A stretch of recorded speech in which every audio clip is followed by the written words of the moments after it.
ನಮಸ್ಕಾರ, ನಾನು ಮಂಜುನಾಥ್ ಕಾಮತ್. ಉಡುಪಿ ಶ್ರೀಕೃಷ್ಣ ಮಠದಲ್ಲಿ ಶ್ರೀಕೃಷ್ಣ ಜನ್ಮಾಷ್ಟಮಿಗೆ ತಯಾರಿ ನಡೀತಾ ಇದೆ. ಅದರಲ್ಲಿ ಪ್ರಮುಖವಾಗಿರುವಂತಹದ್ದು ಉಂಡೆ ಮತ್ತು ಚಕ್ಕುಲಿ. ವಿಟ್ಲಪಿಂಡಿಯ ದಿನ ಉಂಡೆ ಮತ್ತು ಚಕ್ಕುಲಿಯನ್ನೇ ಪ್ರಸಾದವಾಗಿ ನೀಡ್ತಾರೆ. ಬನ್ನಿ, ಇಲ್ಲಿ ಈಗ ನಡೀತಾ ಇರುವಂತಹ ತಯಾರಿಯ ಬಗ್ಗೆ ಪರ್ಯಾಯ ಪುತ್ತಿಗೆ ಮಠದ ದಿವಾನರು ನಮ್ಮ ಜೊತೆಗಿದ್ದಾರೆ. ಉಡುಪಿಯ ಕೃಷ್ಣನ ನಾಡಿನಲ್ಲಿ ವಿಶೇಷವಾಗಿ ಕೃಷ್ಣನ ಹುಟ್ಟುಹಬ್ಬ ಇದು ಪ್ರತಿ ವರ್ಷ ಕೂಡ ಬಹಳ ವರ್ಷದಿಂದ ವರ್ಷಕ್ಕೆ ವಿಶೇಷವಾಗಿ ವಿಜೃಂಭಣೆಯಿಂದ ನಡೀತಾ ಇದೆ. ಈ ಸಂದರ್ಭದಲ್ಲಿ ಕೃಷ್ಣನ ಒಂದು ಪ್ರಸಾದ ಎಲ್ಲರಿಗೂ ಸಿಗಬೇಕು ಎನ್ನುವ ದೃಷ್ಟಿಯಿಂದ ಕೃಷ್ಣನಿಗೆ ಅತ್ಯಂತ ಪ್ರಿಯವಾದ ಉಂಡೆ ಮತ್ತೆ ಚಕ್ಕುಲಿಯನ್ನು ಒಂದು 2 ದಿವಸ ಮೊದಲೇ ಅದರ ತಯಾರಿ ಪ್ರಾರಂಭ ಆಗ್ತಾ ಇದೆ. ಈಗಾಗಲೇ ಚಕ್ಕುಲಿಯ ಒಂದು ತಯಾರಿ ಈಗಾಗಲೇ ಪ್ರಾರಂಭ ಆಗಿದೆ. ನಮ್ಮ ವಿಶೇಷ ಇದರ ಒಂದು ಜವಾಬ್ದಾರಿಯನ್ನು ಶ್ರೀಯುತ ರಾಘಭಟ್ ಇವರು ಅದರ ಒಂದು ಜವಾಬ್ದಾರಿಯನ್ನು ವಹಿಸಿಕೊಂಡಿದ್ದಾರೆ. ಎಲ್ಲರಿಗೂ ಕೂಡ ಒಳ್ಳೆಯ ರುಚಿಯಾದ ಚಕ್ಕುಲಿ ಅದು ಸಿಗಬೇಕು ಅಂತ ಅವರು ಪ್ರಯತ್ನ ಮಾಡ್ತಾ ಇದ್ದಾರೆ.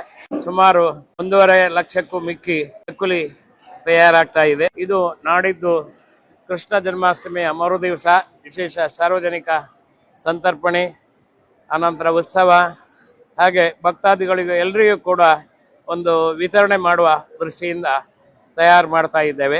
ಆದಷ್ಟು ಜನರಿಗೆ, ಹೆಚ್ಚಿನ ಸಂಖ್ಯೆಯಲ್ಲಿ ಜನರಿಗೆ ಪ್ರಸಾದ ಸಿಗುವಂತ ಆಗಬೇಕು ಅಂತ ಹೇಳಿ ನಮ್ಮ ಉದ್ದೇಶ. ಆ ದೃಷ್ಟಿಯಿಂದ ವಿಶೇಷ ಬೃಹತ್ ಒಂದು ಸಂಖ್ಯೆಯಲ್ಲಿ ಇದನ್ನು ತಯಾರು ಮಾಡ್ತಾ ಇದ್ದಾರೆ. ಈಗ 1.5 ಲಕ್ಷದಷ್ಟು ಚಕ್ಕುಲಿ ಇಲ್ಲಿ ತಯಾರಾಗ್ತಾ ಇದೆ. ಇಲ್ಲಿ ಈಗ ಅಷ್ಟೇ ಪ್ರಮಾಣದ ಉಂಡೆಯು ಕೂಡ, ಅದಕ್ಕಿಂತ ಜಾಸ್ತಿ ಪ್ರಮಾಣದಲ್ಲಿ ಓಹೋ ಉಂಡೆ ತಯಾರಾಗ್ತಾ ಇದೆ. ಬಾಲಕೃಷ್ಣನಿಗೆ ಚಕ್ಕುಲಿ ಜೊತೆ ಉಂಡೆ ಕೂಡ ಅತ್ಯಂತ ಪ್ರಿಯವಾದ್ದು. ಅದಕ್ಕೆ ಆ ನಿಟ್ಟಿನಲ್ಲಿ ಎಲ್ಲ ಒಂದು ಮಾಸ್ ಅಂದ್ರೆ ಎಲ್ಲರಿಗೂ ಒಂದು ಕೊಡುವ ಇದರಲ್ಲಿ ಸುಮಾರು 5ಕ್ಕೂ ಹೆಚ್ಚಿನ ಬಗೆಯ ಉಂಡೆಯನ್ನು ತಯಾರು ಮಾಡ್ತಾ ಇದ್ದೇವೆ.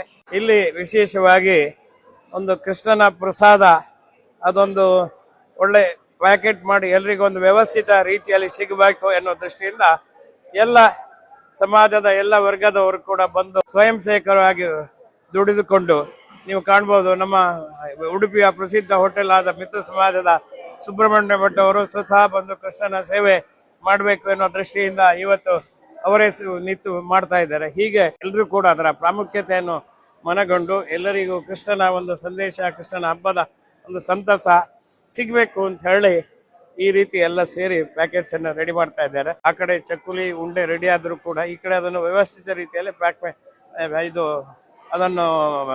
ಪ್ಯಾಕೆಟ್ ಮಾಡಿ ಎಲ್ರಿಗೆ ವಿತರಣೆ ಆಗ್ಬೇಕು ಅಂತ ಹೇಳಿ ಎಲ್ಲರೂ ಕೂಡ ದುಡಿತಾ ಇದ್ದಾರೆ.